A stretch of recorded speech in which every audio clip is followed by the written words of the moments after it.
Hey everyone, Brian Kelly here. Welcome to another episode of the Cultivate Church Planting Podcast. I hope you've been enjoying the show, and I want to tell you about an opportunity to support church planting and church planters. Go to cgn.org, click on donate.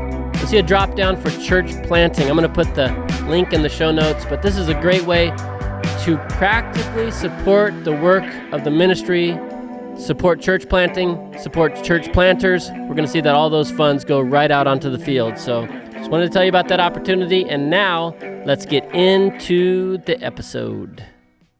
All right, welcome to the Cultivate Church Planting Podcast. And we're back again with another episode. And we have my good friends, Ted and Tommy, here to talk about cohorts. Yeah. And let me just say this right off the bat before you guys get started and kind of introduce yourselves. And you've both been on the show before, and both are part of the CGN executive team, along with myself.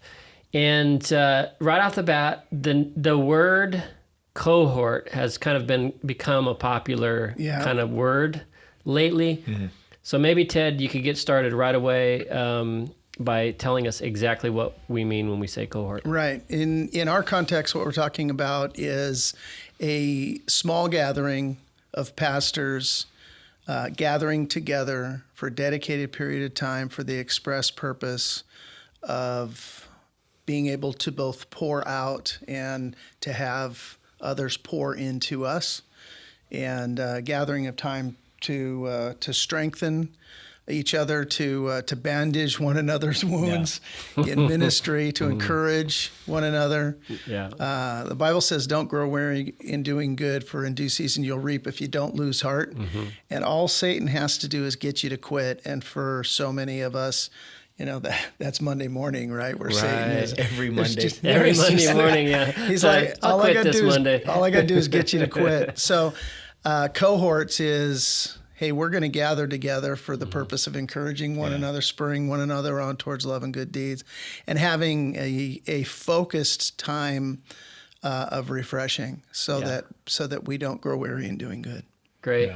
Yeah, and I asked these guys to be on the show today because I'm really, really impressed, especially Ted, with you, who you've been doing these. Rob Salvato is another pastor that's very good at this. And full disclosure, I ripped off the idea from Rob. Oh, you did? Okay. Who ripped it off from somebody else? Somebody else, yeah. But maybe you could say you perfected it. I doubt I could do that. But I'm just, in hearing about what these guys are doing, just really impressed with it. And then Tommy, you've been a part of one of these. So why don't you tell us I've been a part of it with Rob. Okay. And I think it was the first one too, if I'm not mistaken. He called me up a couple years ago and just asked me to consider being a part of a cohort. And the whole thing with a cohort being like a kind of a buzzword or thing. And I was like, okay. And I was like, what in the world's a cohort? Man, I don't even know what a cohort is, but exactly like what Ted said, it's just a great opportunity. I really enjoyed it. It was, just a year-long commitment. And throughout that year, there was about 4 times that we gathered for close to a week, about 4 days. And it was exactly that, the time to just sit, pour into others, but in the small group, have others pour into ourselves. And it was a really cool thing too, because our first gathering, man, it was so anointed and blessed.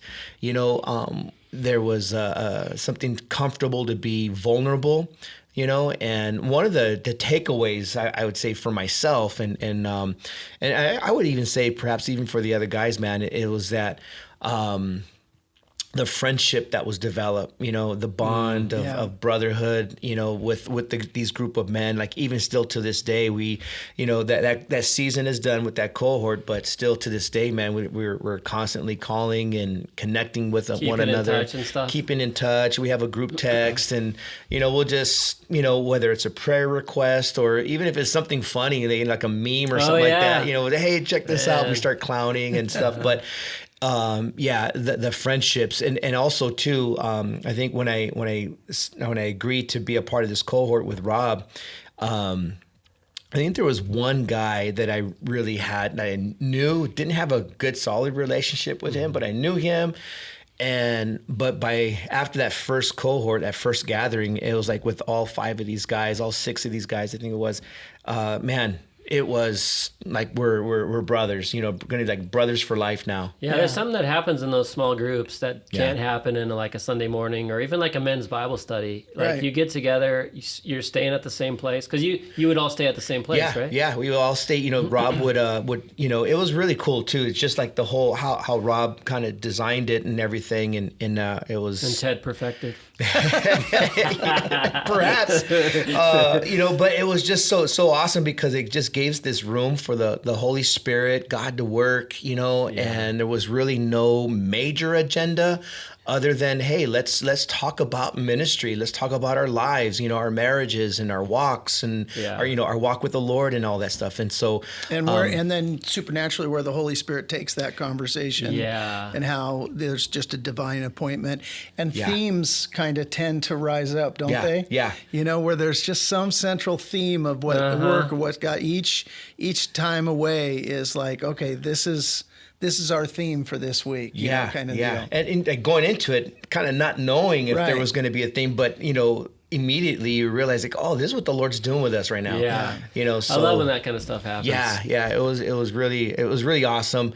Love it. And I would encourage anybody, man, having an opportunity to be a part of a cohort to do it. You know? And to be a part of it, but also to create this because I think more pastors need. So Ted, going to you, you've planted churches. You've sent out a lot of guys to plant churches. Like you're very heavily involved in church planting. Yeah. And a lot of your guys, your younger guys, those are the ones that you're putting into the cohort. It's a both and kind of thing. So the way that we've structured it is that the church, my church, Reliance Church in Temecula, underwrites these cohorts. Okay. So what the church does is we provide the venue for the gathering, and we provide the food for the gathering. So, you know, we'll set it up, and then logistically we'll make a Costco run, and you know, fill up a couple of baskets with food, and you know, and we just get back together. So that's what the church provides, and then we tell all the participants, look, all you got to do is get there. Okay, so their airfare or their car or whatever. Yeah, you get there, we'll take care of everything else. And so that's logistically the kind of the setup, and then it can be males individually, just the guys getting together, or it can be couples. And what I do with the guys that I've sent out, and it's just the way that it's worked out. Most of these guys in the cohort one of the cohorts that I'm currently doing is guys that have been in ministry.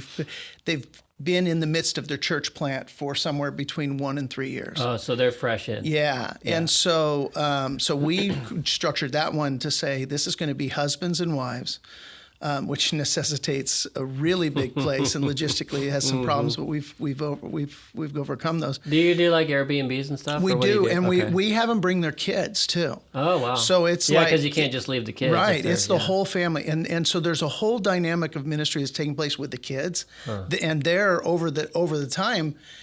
They're like cousins that, you know, long lost cousins. It's almost like a family reunion type situation. And cool. They're loving it. They look forward to it, and it's really and for a church planting family, this is like a lifeline for everybody, where they come and they're enjoying this time together. The wives are all connecting and being able to share. Because they have a camaraderie. They're going through the same thing. Exactly. Their husbands are dealing with the same things. Right. It's really cool. And so that's kind of the theme for that cohort. Now, and we've structured that one pretty much, you know, in a mirror image of what Rob was doing with Tommy's cohort. Tommy's cohort was all the guys. And then it was like, okay, hey, we're gonna aim for our concluding one to be, hey, bring all your wives and come together. I did the opposite of that. So it's all husbands, wives, kids, all together.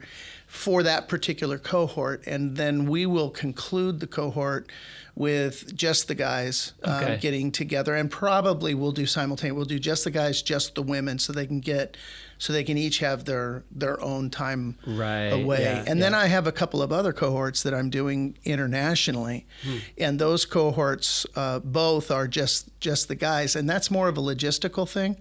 And so we're doing one in Spain. That's in process. We're about to start one in Ireland, nice. which is going to be a new cohort. But that's kind of the theme and the idea there. That's cool. And from the way you were explaining it before the episode, it's like a year-long thing. So right. you in the cohort, if you're being invited into this, would commit to a year, but you only meet 4 times, 3 times, 2? Again, everyone's a little bit different. Okay. So the structure of Tommy's was that. Okay. Yeah. The structure of the one that I'm doing with the guys that I've sent out, that one's longer than a year because we're bringing the whole family. Yeah. Every 4 months doesn't work. It's just too much. Yeah. And so the way that one works out is pretty much more like 8 months apart.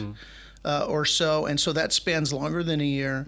And so all in all, that probably will stretch out to over 2 years. Because you can do it for as long as you wanted to. You absolutely but can. The limiter is then you just can't do like you got the next generation coming in, so you want to make sure to leave room for them. Well, and we're encouraging the guys that have been through the cohort, as you said, now it's time for you to go do a cohort. Yeah. Okay, let's talk about that because, I'm listening to this. I've already heard you guys explain this. I know what's been going on, but it's kind of getting me excited and thinking like, how can we do this? And so why don't you walk through what it would take, and mindful of the fact that a lot of our listeners are maybe church plants. A lot of them are also churches that are planting churches like yours, Pastor Ted. But why don't you walk through what it would take to do something like this? Maybe Tommy, you could hit that. I'll start. So kind of the same thing. Rob was encouraged us. Hey, you guys, now do the same with a group of guys, in your area or even within your church. Yeah. And so what I have done, I haven't really made a full-on commitment like, hey, we're going to do this cohort, but I have talked about it, discussed it, and because there's a couple of guys in our community that I've been fellowshipping with that are pastors. And so what we do is once a month we gather there locally because we all live in the same city. But the approach is, and the heart is, hey, this is a time where we can just talk, pray, hang out. You guys, not really be, too organized in something, but leave room for the Holy Spirit to work. And so it's kind of just, it doesn't have to be, let's get out of town for 4 days. Right, like a retreat. Yeah, and to be honest, it is like, for myself, that encouragement is like, oh man, I don't know if I don't have personally the capacity to do that, Yeah, it's one thing for a larger church to be able to have the means to do this, but for a smaller church with a little more humble, funds available. And the thing is that the heart is still there though, and the connections, and because I think that's the heart or the biggest thing, the big idea behind it for me was personally was the connection with the men. And just talking ministry, because that's the heart of it. Yeah. All the other stuff is. Yeah. I laughed when you were talking about some of the smaller churches may not be able to do that. I was in Uganda one time, and this church put on this conference there, and they planned it all out, but they didn't have the funds to get the food because they promised everybody food. So it wasn't part of our group or anything, or it was just one that I knew of in town. So everybody got there, and they're like, it was like a 3-day thing. They're like, okay, this is going to be a very spiritual time. It's going to be a time of prayer and fasting. The Lord is leading us to fast. There's no other choice. That's funny. That's how it works. Welcome to the cohort. We're gonna be camping. Bring your tent. That's how it works, man. But one of the things though too is I think in these cohorts and especially like with peers and with other guys that are pastoring, it's not always, we don't always have that outlet to share the things that are really burdening us or that we're challenged with or that we're personally struggling in. It's like it's like that deeper level stuff. Yeah, so it gives that opportunity, like, man, I gotta tell you, man, what I'm struggling with, with whatever it might be. and it's a safe place. And I think that was the one thing too. I think with the cohort was the establishment of this is a safe place. Right. This you say that at the get-go. Yeah, right from the gate. This is a safe place where you can be vulnerable. There's no judgment here. We're here to, as brothers, to cry with you, to pray with you, to pray for you, and vice versa. But that also takes some. Sorry, Ted, but that probably also takes some planning on your part as to who you're inviting. What guys are going to be there? Yeah, you have to be really strategic about that, and by strategic, I mean you really have to pray and let the Lord put the cohort together. And the one of the ones that I'm currently doing, the guys that I've sent out, they're not all guys that I've sent out. There's another guy in there who we just supported in their early planting efforts. It got on our radar. I'm like, hey, we want to get behind that. But hey, I wanted to include him. And as I prayed, and then it dawned on me, well, all of these guys are in their first 3 years of church planting. I didn't so it was almost like think the Lord about put it together. The Lord totally put it together. So anyway, I think you think about that and you pray about it, and then the Lord lays guys on your hearts, and it can't be too big, and it can't be too small. What's the right size, would you say? I think it should be ideally about 4 or 5 guys. Really? Yeah. Oh, that's it can small. be. It can be a little. I'm talking about. Yeah. I mean, I think Tommy, for your cohort, we had 6. Well, was that counting Rob though? No, with Rob it was 7. 7. Which okay, I would say that's probably the outer limit, because otherwise, I think logistically it's just too hard to pull off. Yeah, I didn't think about that, because your lodging, food, everything is exactly. Yeah. But there are ways you could get creative. Like for instance, for a church that is a little more austere, less money available, it could be a camping trip. Yeah. You know what I mean? Yeah. And now it'd be more difficult to do that with the wives The and families, kids. yeah.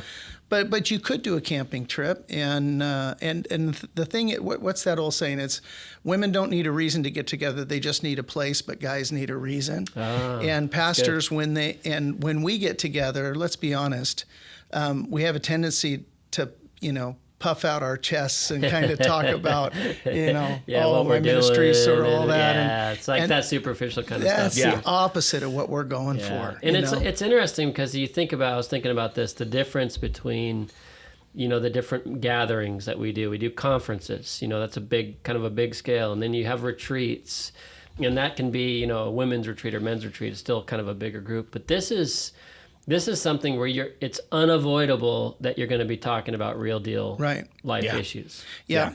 Well, and we spend our lives as pastors pouring into other people. Yeah. And Chuck used to always tell us, you can't give what you ain't got. He says, it's like the measles. You can't give them unless you got them. and so we need times of refreshing, and we need times where we need to be filled. And I think that's the strategic thing, which actually leads me to another aspect of it. Something Rob was always careful to do, and I've tried to do with my guys, is I will bring someone as a guest to join the cohort. Okay. And for the whole time, or no? Okay. Well, for Rob, I think he did. Yeah, and I thought that was really good looking back on that, because the very first one was, when we got together, the whole idea was like, hey, we're going to talk about leadership, and Rob had brought someone in. And someone that we bring as a guest is obviously someone who may be a subject matter expert, or somebody who's coming to pour in. He's going to pour out, right? And you guys are going to receive that, right? Yeah. Okay. And so Ed Taylor had come, and man, it was just really good, because I remember that first night. It's like, okay, we all had questions in regards to leadership, organizational things, how to build a team. Here's some things. Here's some thoughts. And so we're all throwing out these thoughts, or some of the things that we've done, or some of the things that we haven't done, should we do, and he's been there before, so he's able to kind of walk you through that. Ed's been there also with Rob. Also had a lot to pour into us as well, but it was just a lot of just throwing a lot of things there at the wall. And each time you guys got together, each quarterly gathering was a new guest. Yeah. And so, for me, it was the same. I had church church planters. And so I brought in a subject matter expert. I brought in a guy who himself has planted many church and sent out many people to plant. And certainly that is my background, but I wanted them to hear from a different voice. Yeah. And so That's important. So, in my case, I brought in Jason Duff and had him, share some of his, and his wife joined as well. And so they were able to pour into the guys. And then at another time, I brought in a missionary couple who had church planted internationally, and they came in to pour into them. And so it provides a little variety, so they're not hearing the same person. Yes, exactly. Yeah. It was really good. Would you do a weekend? Would you do during the week? I mean, you're thinking about logistics and job schedules, and how far in advance would you kind of plan these out? Walk through some of that. Yours were during the week, right? Yeah, it was during the week, and again, Rob, when he asked, it was, I think he asked me, it was probably like in August, and it wasn't gonna something to pray about. Why did he ask you?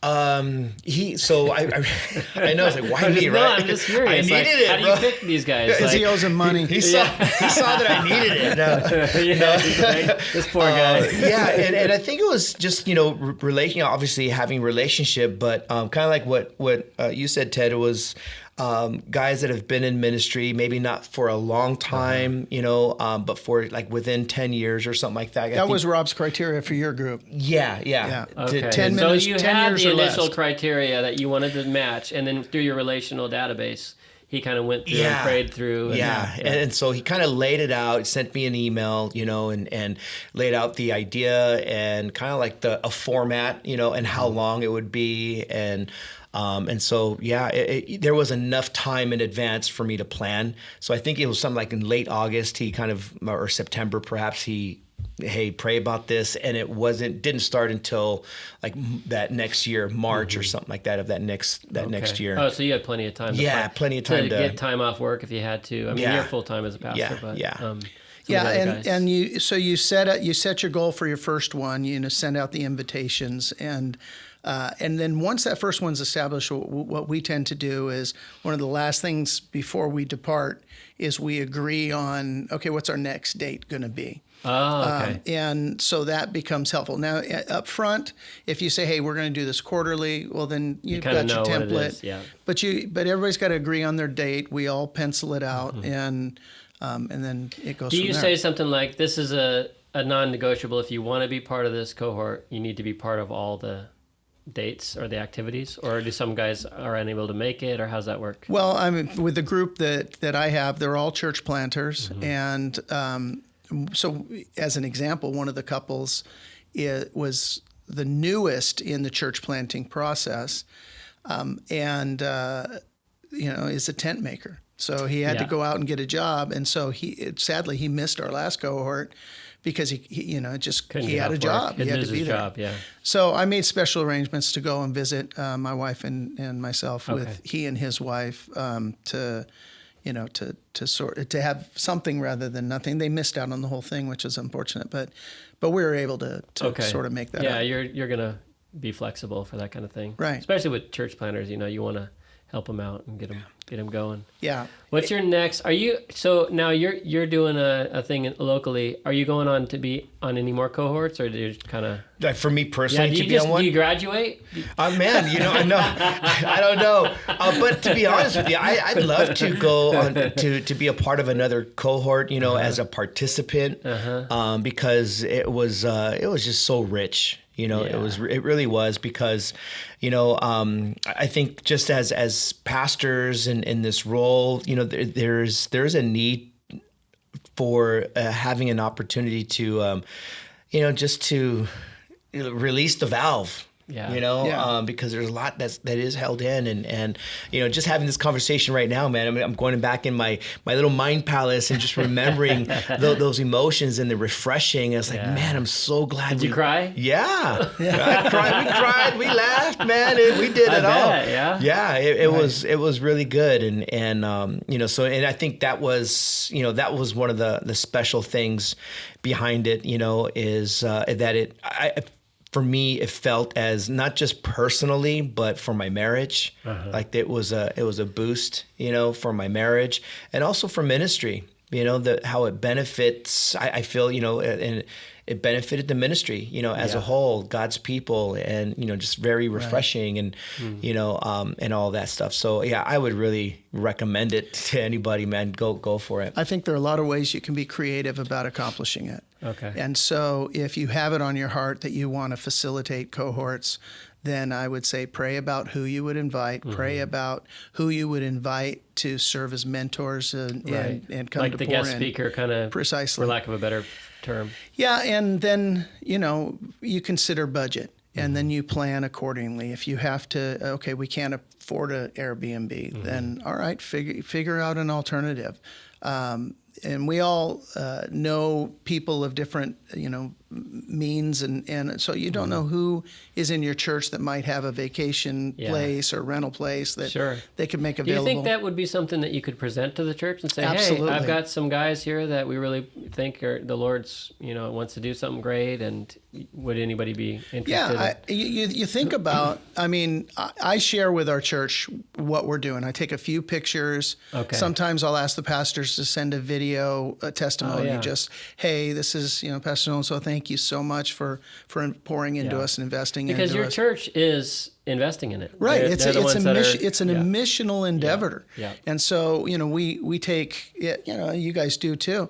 You take a missions team, for example, you go to the Philippines and you do a pastors conference. Yeah. And you're telling your people, hey, we're going there to pour into and equip these pastors. Yeah. It's no different than that. Yeah, it's true. So it's a good point. Yeah. So it seems like even with smaller churches, we all need to have a missions budget. We all need to have our mind on, church planting. Not everybody's going to be the same, as the next, but to have that be part of your strategy as a church, to kind of lay the foundation of, hey, we're going to do missions, we're going to do church planting, we're also going to be doing these cohorts. Yeah.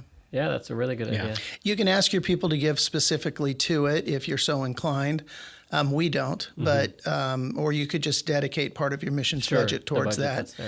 You could strategically approach other churches. We're all friends together, and we might say, I pick up the phone, call another pastor friend of mine, and say, hey, let me tell you what I'm doing, and would your church be willing to invest in this as a missional investment? Yeah. And so they might be inclined to do that. Or as was the case with Rob and I we spend a lot of time together. And he was just sharing, let me tell you what God's doing. I'm like, I am stealing that. I'm doing it. Yeah. And that's let me just give a little plug for being part of a network like CGN. It's people are often like, I can do this by myself. I'm just my own church. God's called us. But to have a network of churches, so I'm in Florida. You could call me up, email me, and be like, hey, we got this idea to do a cohort. It's going to be 7 guys total. We're all from around the country, but do you have any place around in Florida that we could meet, like a house or something like that? Because right off the top of my head, I know of 2 or 3 places that you could meet for free. You could use it as ministry. Free, it's for me. For free, it's good. You heard it here first, folks. I put my phone number in the show notes. Yeah, there you go. If you're doing a cohort, seriously though, that's the thing. It's hit us up because. Because your guys are coming from all over the place. Yeah, they're not just in one region. And that's another dynamic. I just thought, okay, I've got a guy coming from Kansas, Leavenworth, Kansas. As a matter of fact, I really like the name of that town. And we have somebody out in Murfreesboro, Tennessee. We've got someone in Knoxville, Tennessee, and so on. And so we just share the love. We got a guy in that cohort from McKinney, Texas. So we did our first one in McKinney, Texas. Okay. And so it was like, hey, let's do our next one. They all wanted to come to Southern California for the next one. So all right, let's come to Temecula. We'll do our next one here. Nice. Yeah. And then we went. So you can go to the different places where the guys are from. Sure, you can move it around. And I tried to, in that instance, all the places I've mentioned, they're kind of central U.S. And so let's just share the love. Let's keep it in the central U.S. Which, by the way, for these guys, they're making their way there. If I can keep it fairly close to home. That's better for them. Right. They can throw their family in the car and take a 2 or 3 hour road trip as opposed to flights, airplane tickets for everybody. Yeah. Especially for a family. Rental car. Yeah. Yeah. That's good stuff. I think, man, this is a good episode, a good strategy. Kind of in closing this thing out, what would you say were the most valuable? I mean, you talked about it a little bit. Some of the most, like, if you had to not talk someone into it, but just kind of say, this is really something you guys should be doing, what would you say, Tommy? I would say, just for as a pastor, we need the space, we need the time, and we need that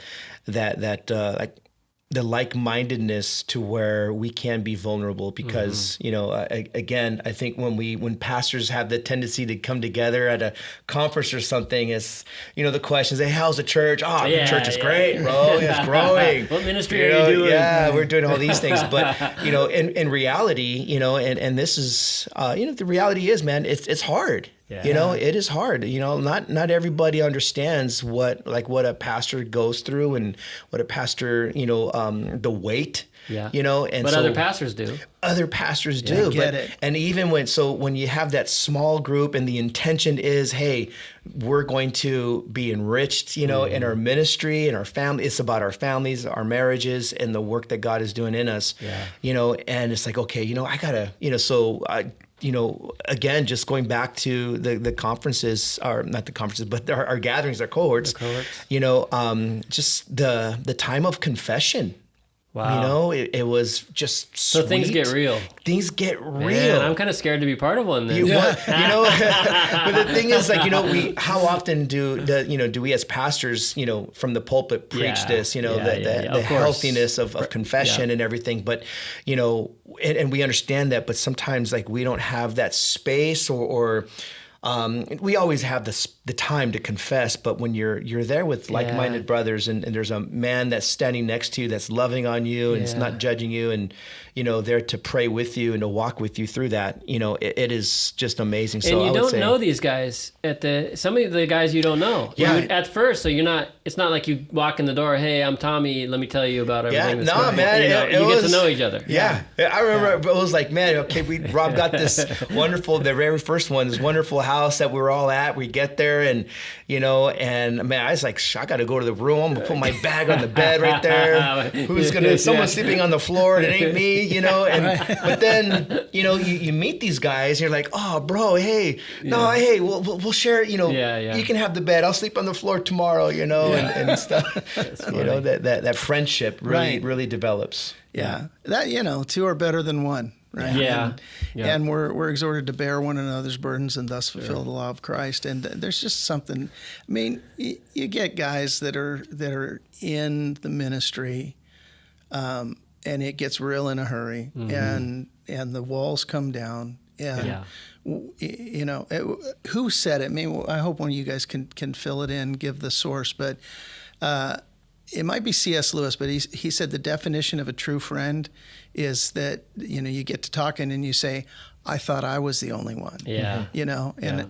I think that's the magic of it. You're like, man, you're just like You've me. been there too. Yeah, we've been there. Yeah. And I think that was another thing too, is the realization is like, man, we're all going through something extremely similar. And then you come out at the other end after the year or whatever it is, the 2 years, and you really feel a benefit from it, like no other thing. Well, and you have a source of people that you can rely on. Right. I mean, it doesn't end there; it's long term.